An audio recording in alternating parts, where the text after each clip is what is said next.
Hey everyone, Anne O'Connell with OC Publishing here, and welcome to the author journey. I hope you're staying warm out there. If you're on the east coast of Canada, boy, have we had a deep freeze that came our way, but we're hunkered down. I'm inside, I'm nice and toasty warm, and it's author journey day. So those are two things that make me happy, being nice and warm inside and welcoming authors and industry experts to the author journey every week. So today, our guest is Lori Weber, and she is the author of a memoir, We Walked Him to the Door, My Husband's Death by MAID, which won the 2025 Pottersfield Prize for Nonfiction. She is also the author of 10 books for young readers, including The Ribbon Leaf, a historical novel set in World War II, which won the 2023 Canadian Jewish Literary Award for Fiction. Lori taught English at John Abbott College in Sainte-Anne-de-Bellevue, Quebec, for 27 years. So she knows those kids very well. After retiring in 2020, she moved back to the East Coast to settle in Dartmouth, Nova Scotia, where her daughter's family lives. So please join me in welcoming Lori Weber to the author journey. Hi, Lori. Hi, Anne. Nice to be here. Oh, thank you so much for joining me. And first, let me start by saying I'm so sorry for your loss. I know it's been a tough road for you. Yeah, thank you. Yeah, thank you. You're welcome. And what a brave move to sit down and write about this journey. And as I said, I mean, when I introduced you, the book is titled We Walked Him to the Door, My Husband's Death by MAID. So right at the get-go, you are very open about the subject matter of your book. So it's come out just fairly recently because it's won the 2025 Pottersfield Prize. Congratulations for that. Thank you. And just for the courage of opening yourself up. So tell me, and everyone who's watching, why did you feel it was important to write this book, so different from what you have been writing prior to this? And still a controversial topic. Yeah. What was it that motivated you to sit down and write this?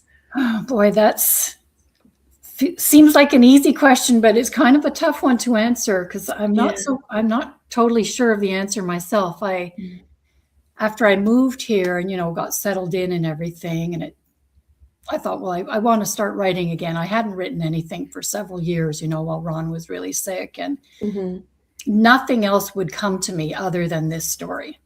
It was like it was just sitting there, waiting to be told, waiting to be written. And in fact, through the whole MAID journey and the years of illness leading up to it, I'd kind of been composing parts of the book in my mind. And I do just think that, that's how I deal with difficult things in my life, and how many writers deal with difficult moments, in our lives, is we want to write them down. And so when I was ready to start writing again, I moved into my Dartmouth apartment in December of 2022. And, in the new year, sometime early in the new year, when I was ready to start writing again, I just kind of couldn't wait to just sit down and write about everything that had just happened. And not only that, but to go back over the 35 years of our relationship. Right. To try to kind of, I guess, to put it all together, to try to understand what the heck just happened, Right. Yeah. Right. And what it's so relatable. And like I said, congratulations on being so brave and courageous through the whole thing. And then again, writing about it. You really do put your heart out on the paper, and admit sort of all of the dark thoughts that sort of had evolved even before the decision to choose MAID. So how did you put that down and And what made you decide to start sort of way back when you first met rather than starting with, well, okay, the decision has been made? Yeah, I hadn't planned at first to do the back and forth. I Okay. thought I was just going to be writing about the last couple of years and the MAID experience, but Mm-hmm. it's almost as though writing about that kept leading me back to thinking about, well, when we first met and when we took our first road trip together, which happened to be to Nova Scotia. Mm-hmm. And so I kept returning to the MAID story, but then memories, of things that we had done together over the years just kind of kept coming up. And I knew that they had to be part of the story. Mm-hmm. And yeah, other people have used the word brave and courageous to me in relation to this book. And I suppose on the outside looking in, I guess it could come across that way. I didn't feel particularly brave and courageous when I was doing it. Oh, I'm sure. And Oh, my goodness. I almost had to forget about audience to be able to write this book Mm-hmm. because it is very revealing. Mm-hmm. And that is something that I've had to try to work at being comfortable with because, with the other books, with the fiction, I mean, there was in all of the books, there's something in those books that you could say, well, is a little bit autobiographical or things that are unreal, but Most of us do that. you disguise them, you couch them, you give the characters other names, and Mm-hmm. there's no hiding behind a book like this. And I think to Right. write a book like this successfully, you can't hide. You have to be willing to put it all out there. And when I would write something that, I don't know if I want the whole world to know about this, it would almost kind of stop me from going forward. Yeah. So I almost had to forget that, because I wasn't sure as I was writing it if it would actually have an audience. I didn't have a publisher for it when I wrote it. Mm-hmm. I wasn't sure if it ever would have a publisher. I hoped it would. I always write with the hope that someday the book will find a home with a publishing company. Mm-hmm. But I had to kind of push that to the side and forget that, well, this is something, somebody might read this one day and this is very personal and very exposing. Otherwise, I wouldn't have written it. So the bravery has kind of come more post-publication, and having to talk about it. I had my book launch at the Dartmouth Book Exchange back in October. Mm-hmm. And, I was never so nervous in my life for a book launch. Well, you were in good hands, and I want to actually let you know. Absolutely. Yes, I wasn't worried Sue is about watching. Hi, Sue. Yeah. I wasn't worried about the things functioning or coming across because I knew I was in good hands. It was more, now here's the first public exposure. Right. About the book. So the bravery and courage has had to come a little bit more post. Right. Well, you put a brave face forward, but that doesn't mean that your heart's not thumping and the butterflies aren't battling in your stomach. And you probably, that was probably your feeling throughout the writing. How long did it take you to write it? This book wrote itself pretty quickly for me. I'm a pretty fast writer anyways, but I started it, like I said, early 2023, and I had sent it. I sent it to Pottersfield, I guess, in March, I think, of 2025. So about 2 years. Oh, wow. And I workshopped it as I was writing it with I am part of a little writing group of writers in Dartmouth, Halifax.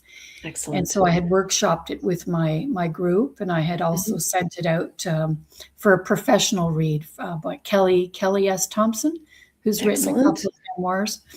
And then I had a Zoom meeting with her, so she gave me some good advice, and so I workshopped it a bit. So this book got written fairly quickly, I have to say.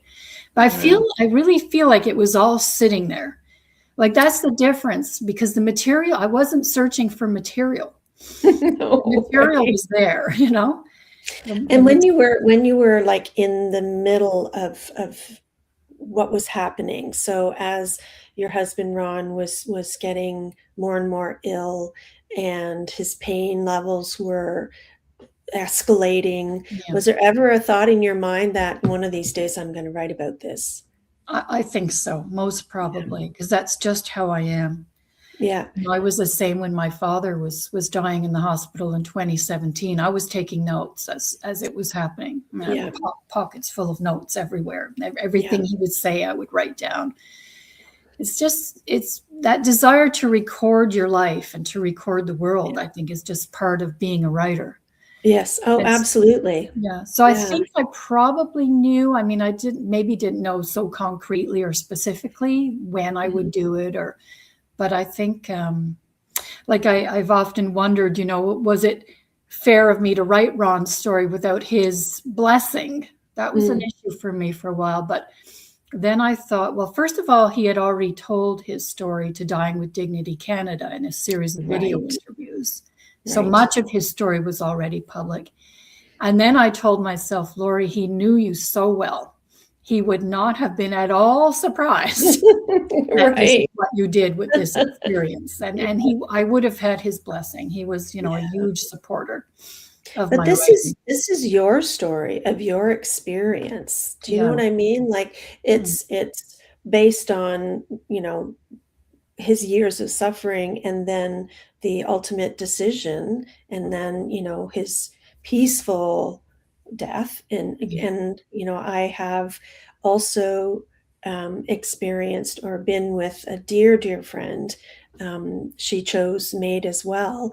And again, like I said, it's very controversial, but I, like you, I believe it's a personal choice. It's something that, it's very intimate, and to have been asked to be with her in her final moments was an honor and wasn't easy. But I think that, the way that you share your story, it's so relatable. And, I think nowadays it's become more and more acceptable and more common for people to share their experiences with what is life experience and sort of the circle of life, but in the past hasn't been talked about quite so openly. And not for any particularly good reason, right? So I think, the idea that you're helping others and sort of opening their eyes to, this process. And I commend you for doing that. How did it feel when you first won the Pottersfield Prize? Oh, I was absolutely thrilled.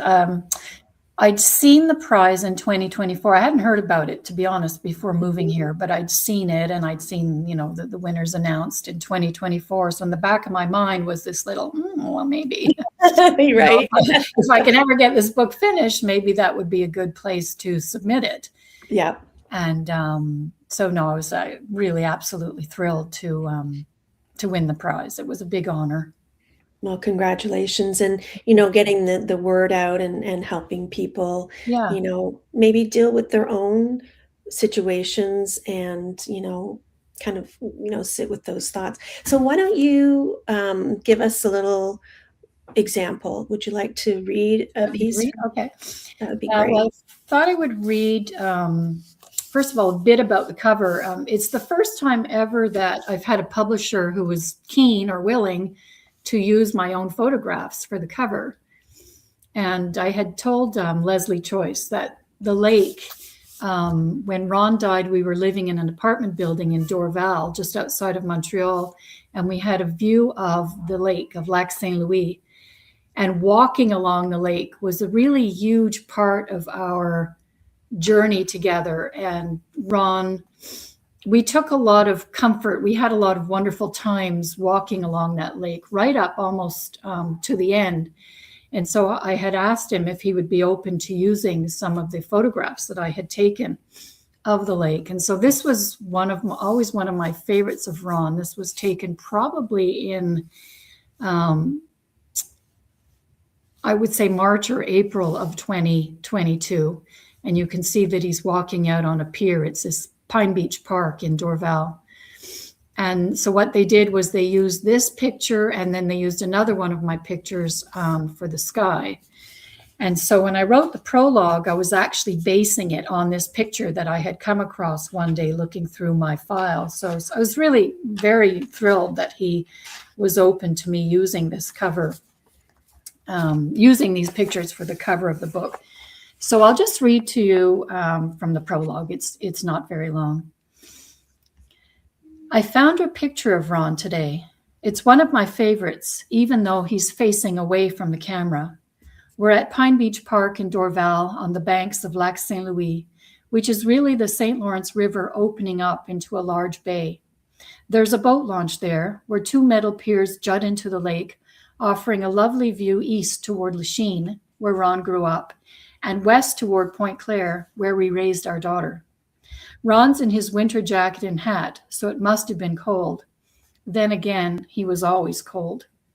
A canopy of violet clouds spreads above him, letting in only pops of blue sky. The clouds fan out from a focal point that seems to be right above Ron's head, as though his presence has caused their pattern. Ron is using 2 canes and is in mid-step when the camera captures him only a few feet from the edge. It looks as though he means to keep walking. A shortcut to the end, perhaps, instead of the 90-day wait and all the hard revelations and decisions that lie ahead. Maybe I snapped this photo because I didn't expect him to turn around and come back. What did we know then? The digital signature tells me it was April 11th, 2022. That means we knew what would happen, but not when. It also means it was still a secret. We hadn't yet told the girls. I close my eyes and try to capture what I must have been feeling that day. Fear, sorrow, a mix of these, I suspect. Each day had a surreal quality back then, knowing what I knew, the impossibility of it, and the wish that I could freeze time, but speed it up as well to get the inevitable over with. Anticipatory grief is the technical term. Ron seems small in the picture, a black figure against the blue of the lake, which reflects the sky. That is fitting too. He had so little ego. When I asked him why it had to be him that got sick, his response was, "Why not me?" He didn't think of himself as more privileged than any other person or more deserving of health. He didn't know it then, but he was 3 months to the day from his death by MAID on July 11th, 2022. He stayed at the end of the pier for quite a while, staring out. Oh, that's heartbreaking. That is a tough one. And just, I picturing that, and again, I would be very thankful, as you are, that they allowed you to use that photo. I think that was a really good choice. Mm-hmm. So I guess it might be interesting if people understood what brought him to that decision. What was the years and years of chronic pain that just got worse and worse and worse with each passing year, and then eventually each passing month and almost each passing day. Mm-hmm. He had ankylosing spondylitis was his main disease, which is an inflammatory disease and involves the degeneration of the spine. And then on top of that, he developed fibromyalgia, which added to the pain. And then because of some of the drugs that were tried on him back in 2015, he developed IBS, a bad case of IBS. So eating became difficult. I mean, he lost a ton of weight. He was skin and bones at the end. He was walking with 2 canes. Every day was really just about pain management, and nothing really helped. The thing that helped the most, to be honest, was cannabis. So there was a lot of cannabis. Towards the end, he was on opioids, especially once he knew that he was going to be having MAID. There didn't seem to be any point worrying about addictions, or not that he was addicted. He was still very careful with them, but he was doing opioids. And he had just really lost any quality of life. Like Ron had 3 grandchildren by his eldest daughter, living near us in Dorval. And, he used to do so much with them. He had a great relationship with his grandchildren. He used to take them swimming and out to eat and to the movies. And, he could do so little with them.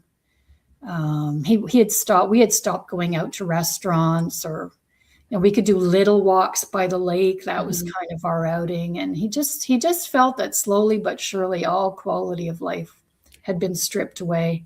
And he just basically could not stand the pain anymore. And he knew that there was no way out of the pain, that the pain was just going to keep getting worse each and every year. And so when Bill C7, which was the modification of Bill C14, came in March of 2021, he, as I say in the book, I use the verb pounced. He pounced.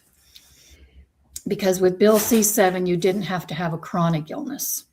Right. You had just had to prove intolerable suffering. And so once that came in, that's when he sent away for information. That's the sound of my cat playing. Oh, is it? Do you mean it was changed that you didn't have to have a terminal illness? You didn't have to have a terminal illness anymore. Right. And so he got the ball rolling towards the end of 2021. But as I describe in the book, he had a really hard time getting he had 3 main doctors that he saw. He had a hard time getting any of his doctors to support his application. In the end, none of them would. Wow. Which was really frustrating to him and angering. And so anyways, I won't go into it all, but he found a way to bypass the doctors and eventually did get an application in. And then in March of 2022, had the 2 required doctors interviews. Right. And at that point, the ball was, firmly set in motion. And there was really no turning back for him especially once he'd been approved by the doctor. He was determined to see this through. He never wavered. At that point, the decision was really just when.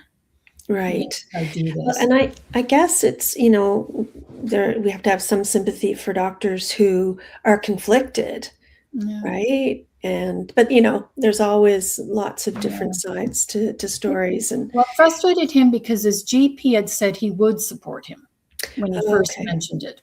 And then when Ron went back with the papers, and he had the feeling that none of his doctors believed that he was in as much pain as he was. And that was like, to not be believed when you're suffering. That's awful. Is always awful. Yeah.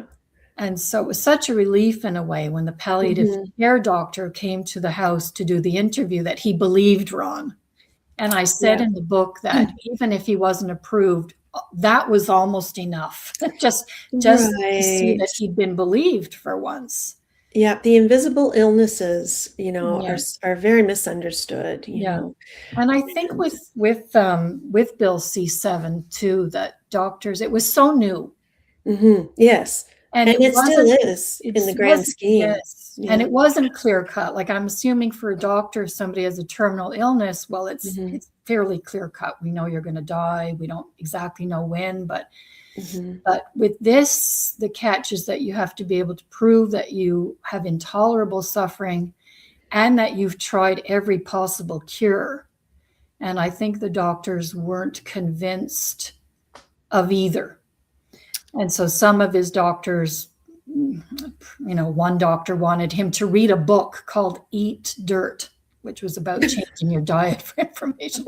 I called it Eat Something Else. You can imagine. Right. That's what I called it. Wow. His GP wanted him to go back to see the pain specialist again. And I was like, I've already seen him many times. Like, he can't do anything more for me.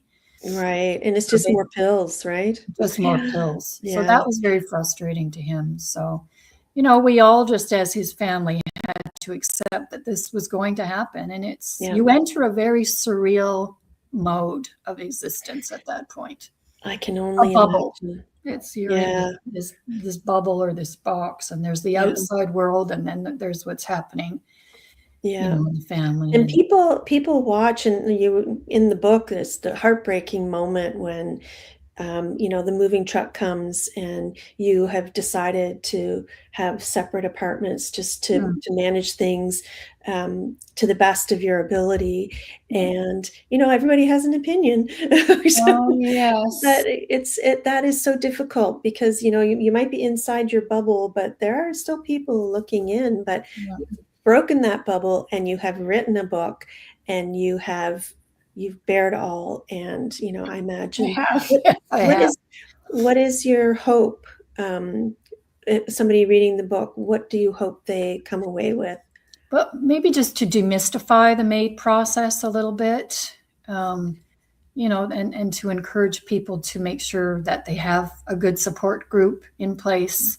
Me and Ron's 3 daughters, we formed such a tight team. That was actually one of the beautiful, if I can say that there was a beautiful aspect to the whole experience, that was it. Mm-hmm. They were so wonderful, and how they just supported him and took turns being with him, and like the whole family shelter that we created around him. And then eventually he told his brothers, and there was support there too. He kept the circle small of who he told, though.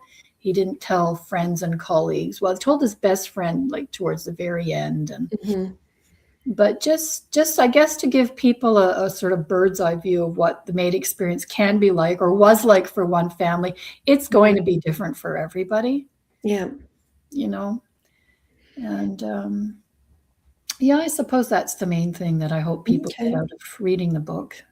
And as you said, like as writers, we write about life experiences and they get woven in various ways in our work. So let's just take a few minutes before we wrap up to talk about your previous work. You have like 10 YA novels.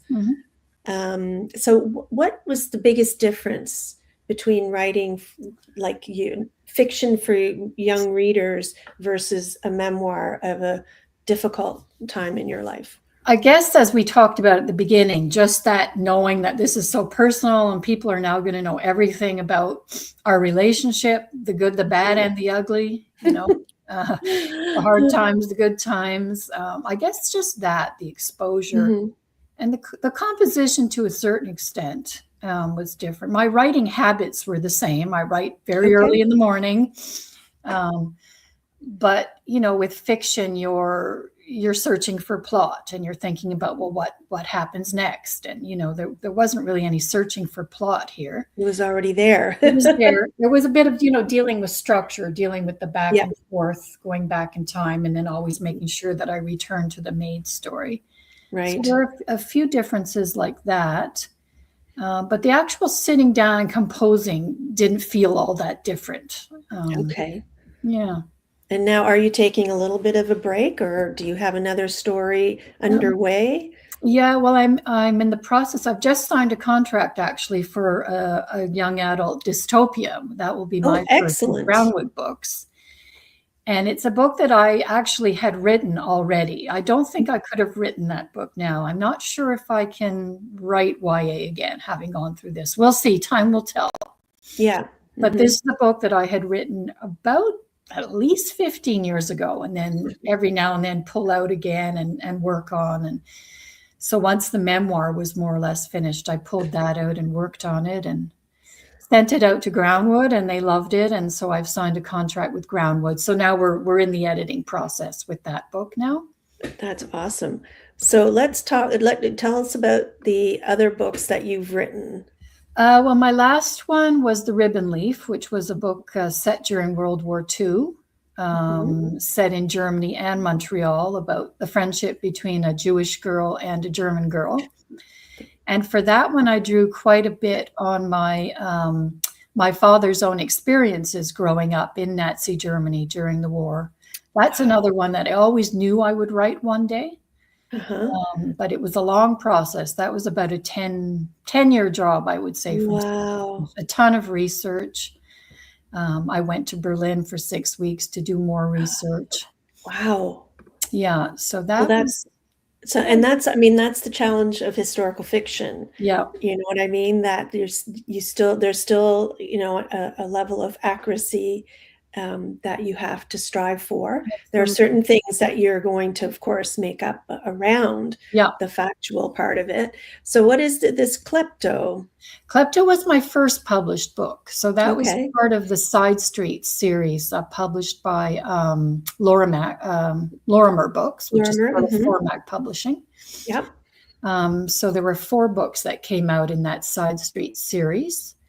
So Klepto was about a girl who becomes addicted to shoplifting. Oh, wow. Teen. She uses shoplifting to sort of deal with difficulties in the family. Sure. Deep Girls is my one and only collection of short stories, also young adult.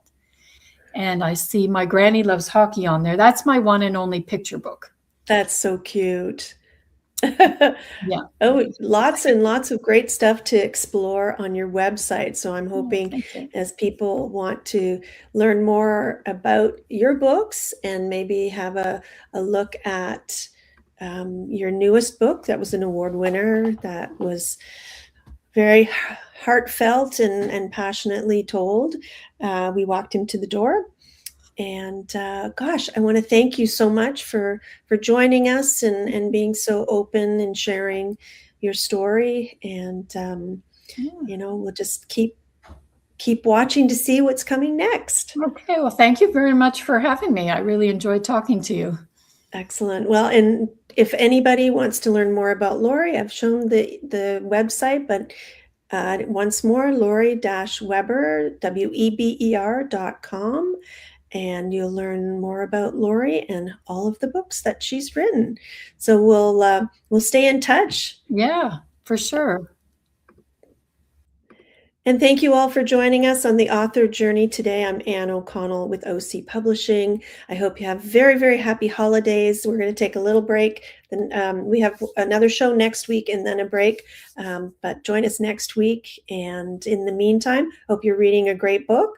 And I hope if you're an author, you're writing furiously away. So we'll take care and we'll see you soon. Bye for now.